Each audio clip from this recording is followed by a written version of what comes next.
The knives are out for Boris Johnson. With influential figures on the Tory backbenches like Mark Harper, the former chief whip, calling for him to go. The same from arch-Brexiteer and one of the most articulate members of the House of Commons, Steve Baker.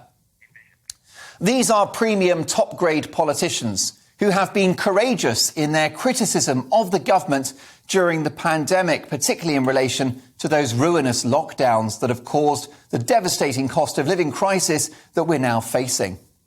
These gents, along with 100 or so other lockdown sceptic Tory MPs, are on the right side of history. They showed a commitment to their libertarian and conservative values that I wish Boris had shown himself. There's no point having principles if you don't lead by them. I was horrified in January to see this story in the Mail on Sunday. And it suggested that Boris Johnson was about to cancel Christmas in mid-December, only to be talked out of it by the holy trinity of Jacob Rees-Mogg, Rishi Sunak and Lord Frost. Let's take a look at them, the world's least appealing boy band. But they sang the right tune in pushing to keep the country open. They took one direction, the right direction. Take that, Boris. A Steve Baker or a Mark Harper in number 10, we can but dream, would have listened to a wider breadth of scientific advice. They said as much at the time, and they would have had the courage to ignore the prophets of doom at Sage, and they would have ignored that junk modelling. They would have struck a better balance between the pursuit of public health and the interests of our economy, which of course pays for our collective well-being. Harper and Baker and others would not have locked up healthy people on and off for almost 2 years with all of the tragic consequences that brought. So things are far from perfect in the court of King Boris, but I'm not convinced that now is the right time to call for his head. I don't think we should pull the trigger on Boris and chuck him out in the absence of a convincing alternative candidate.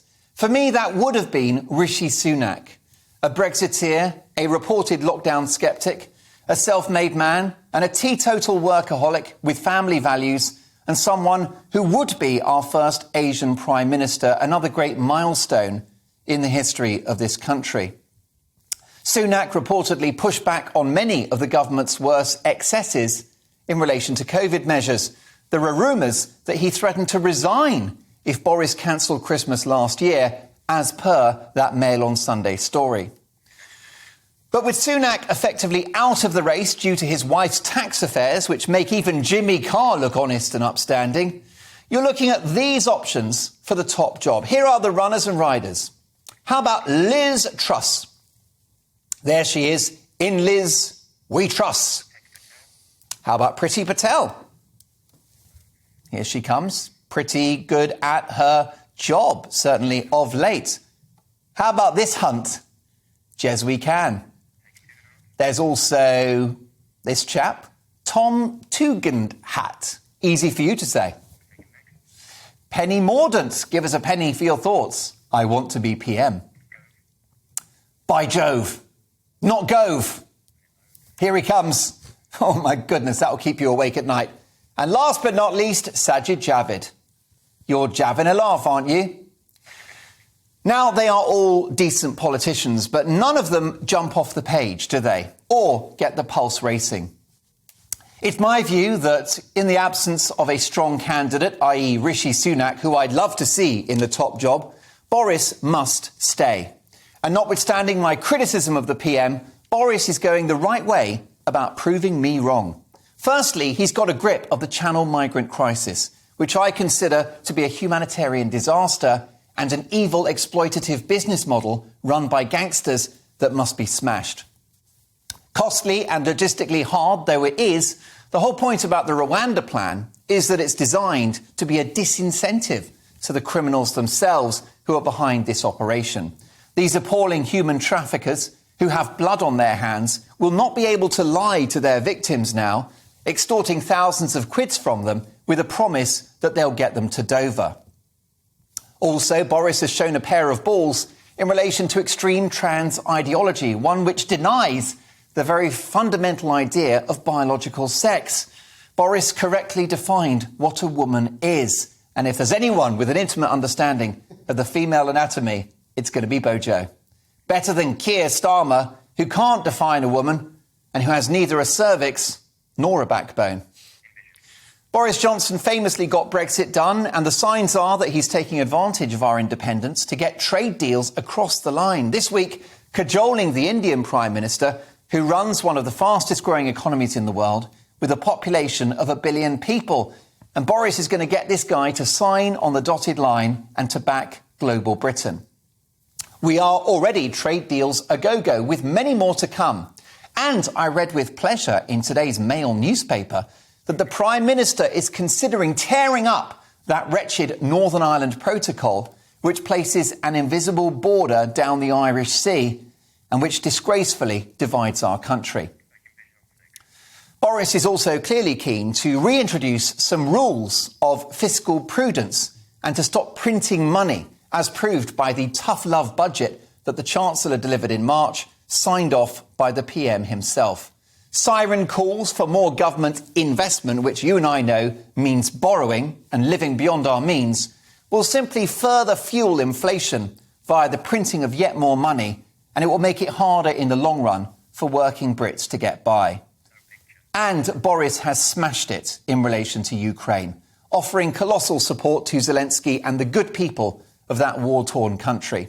So much so that Boris has been hailed as a hero by Zelensky himself. And he cut an almost Churchillian figure as he patrolled the streets of Kyiv.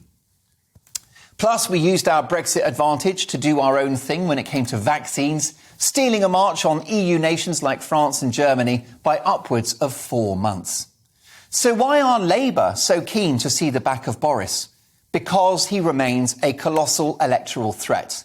If we've learnt one thing about this man, this election-winning machine, someone who was victorious twice in Labour-dominated London, who won the Brexit vote and achieved the biggest Tory majority since the 80s, you underestimate this man at your peril. Now is no time for a political beauty contest.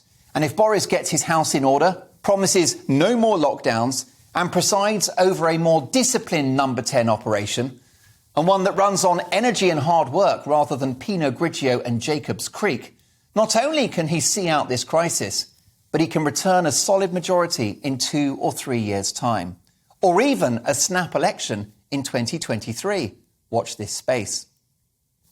Boris is far from perfect, as the hypocritical debacle of Partygate demonstrated. But it was a sideshow.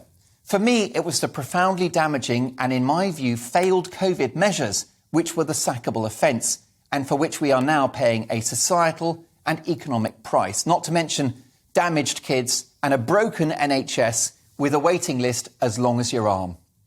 But the likes of Keir Starmer signed up for the same, if not more. Remember, he called Freedom Day on the 19th of July reckless and asked for evidence in keeping the country open over Christmas, even though it was clear then that Omicron was a variant milder than a night out with Mary Berry. Talk about a soggy bottom. Boris is a little devil, we all know that. But he's the devil we know. For those seeking his defenestration, be careful what you wish for. Bojo's got his mojo, so no, he mustn't go.